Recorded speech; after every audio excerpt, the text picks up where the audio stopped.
A very good morning, class 8th. Today we'll be talking about types of chemical reaction, chapter 6, second half, B section. Okay? Now, before I start, I request you all to learn page number 57. Thoroughly, two tables are given, table 5.5 and 5.6, so that for now you can understand how does a symbol gets a positive and negative sign, so that you can properly make a chemical reaction and you can know how to write a chemical reaction. In my previous classes, in class 7th, I have already told to the students how to make a chemical reaction and how to balance a chemical reaction. So to all those people who know it, it's well and good, and if you are not knowing it, I'll help you out in this, but it's very necessary for you to learn those tables. Okay? Now, today we'll be talking about types of chemical reaction. Okay? Now, there are basically 4 different types of chemical reaction where we have to cover in this class. Okay? First is your combination reaction. The word itself means combine. So I have represented it with some symbols. So you can see in the slide, A plus B gives off AB. Okay. Second is decomposition reaction. This is AB gives off A plus B. Composition means combining together. Okay. And then D means breaking. So AB is now in the product, reactant form, and you are breaking it in the form of A and B. Then comes your displacement reaction. That means AB is again a compound and C is alone an element or a compound it can be. Okay.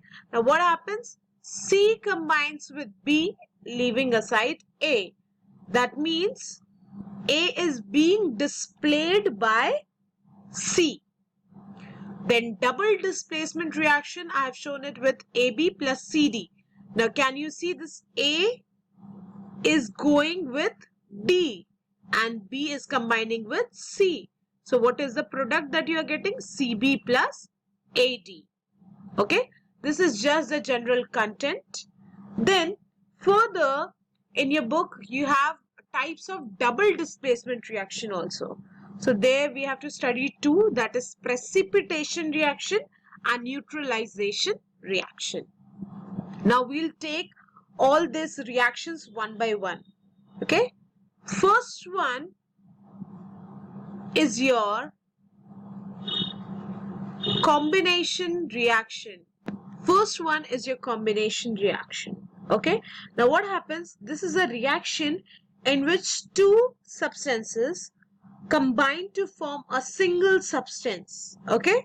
That means 2 reactants, reactant A and reactant B, combines together to form a product that is AB. Okay. Now there are various examples given in your book. You have magnesium ribbon, Mg. Magnesium, when combines with 2 atoms of oxygen, O2, it gives the desired result as 2MgO. Now in this slide you have a very good example of H2 plus O2 gives off 2H2O. Hydrogen atom, 2 atoms of hydrogen combining with 2 atoms of oxygen, forming 2 compound of water. It is being balanced, 2H2O. Okay, so it is forming water. So A plus B combines to form AB. Your next reaction for this is, after combination comes your decomposition reaction. I have told you already, decomposition reaction means what? A product AB is broken into A plus B. Okay. Now in your book there are various examples given and you can go through it, and if you have any doubt we'll discuss it in the later questions and queries, but basically I'm telling you some of the examples. Okay. Now if you see the reaction of combination, I have told you water formation, right? Now if you break or you pass electricity to water, what happens? It breaks down into hydrogen and oxygen. So we can name it as AB leases it or breaks into hydrogen and oxygen. So this is a type of decomposition reaction. Clear? Another example you can take is your HGO, mercuric oxide. When you provide heat to it, what happens? It breaks down into mercury and oxygen. Okay? Now there are certain compounds that breaks up into elements and compounds. They form both elements and compound. Okay?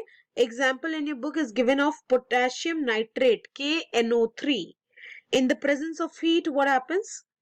NO3 becomes NO2. That means KNO2, potassium nitrite, and oxygen is excluded. That means B product. So here your potassium nitrite is what? A compound made up of potassium and nitrogen, and oxygen is alone, so it is an element. Clear? So this is all about your decomposition reaction. Then comes your displacement reaction. Now, what is your displacement reaction? A reaction in which a more active element displaces the less active element.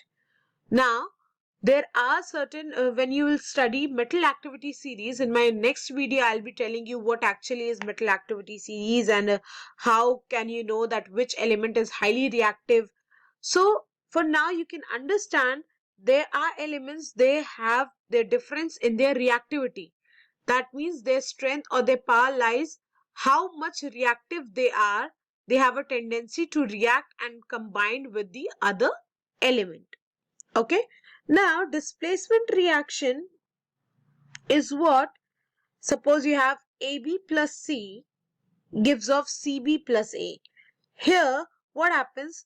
The C displaces A from AB. Correct? C is displacing A from AB. And since C is chemically more reactive, that's why it is replacing. It's quite obvious to replace something, you need to have more efficiency of that new one, right? So what happens? Depending upon the activeness of the element, the compounds formed gets displaced by one another. Okay? There are various examples given in the slide. You can see zinc. Suppose you can say that it is C, combines with CuSO4, copper sulfate. What happens? ZnSO4, Cb combines and A is liberated out. Can you see? Then you have various examples in your book also given, like when zinc combines with hydrochloric acid, HCl. Okay, zinc is what? Suppose you can take zinc as C, combines with AB, that is HCl is AB. It forms Cb, that means ZnCl2 plus H2. Clear? Then, displacement reaction has also very good impact, that as it is able to distinguish between more reactive and less reactive elements. Okay? I have told you through metal activity series you will be knowing it. Okay? Now beta, you will not leave any of the reactions unsolved. You will try to solve it in your book by yourself, and all the reactions are very easily solved in your book, and you can go through it, and with the help of slides you can understand how is these reactions going on, and if you have any doubt you can clarify to me in the group. Okay? Next comes your double displacement reaction. The word displacement, you know that it will displace according to the activeness of the compound or element. But double means what? 2 times displacement will be there. So very good form is AB plus CD gives off CB plus AD. Now, here a very good example is given of AgNO3. That means silver nitrate when reacts with sodium chloride, NaCl. what happens? See, Ag, silver is going to be displaced by sodium, right? So you will see Ag is combining with Cl, Ag positive and Cl negative. Okay, it is very important for you to know the charges. That's why I have told you that you need to learn those charges from page number 57. Now Cl has negative charge. Why? Because the atomic number for Cl, chlorine, is 17. So, according to Bohr-Bury's rule, the filling of electron will be 287. So, chlorine requires only one atom to satisfy its shell, to complete its shell. So, it has two options. Either it will take one electron and complete its octet, or it will give away 7 electrons. So a lot of energy will be required to give away 7, right? So it takes up 1 electron from the others and it tries to satisfy its shell. So 1 electron taken, so it gets a negative charge. Okay, so Cl is negative, it will definitely combine with positive. So Ag combines with Cl and Na is again plus 1 and NO3 has a charge -1. Okay, so NaNO3 is formed and AgCl is formed. So can you see double displacement? Ag is combining with Cl. That means A is combining with D and B is combining with C, NaNO3. So this is about your double displacement reaction. Now, I have already told you that double displacement reaction is of two types: precipitation reaction and neutralization reaction. Okay. Now, all the reactions that I'll be telling you under precipitation and neutralization, they both are a part of double displacement reaction.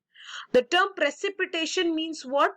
Formation of insoluble solid particles settling at the bottom of the test tube is known as double displacement precipitation reaction. Okay.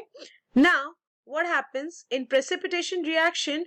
Two compounds are formed in aqueous state and one insoluble solid is formed in the form of precipitate. I told you. Now, a very good example is given: barium chloride.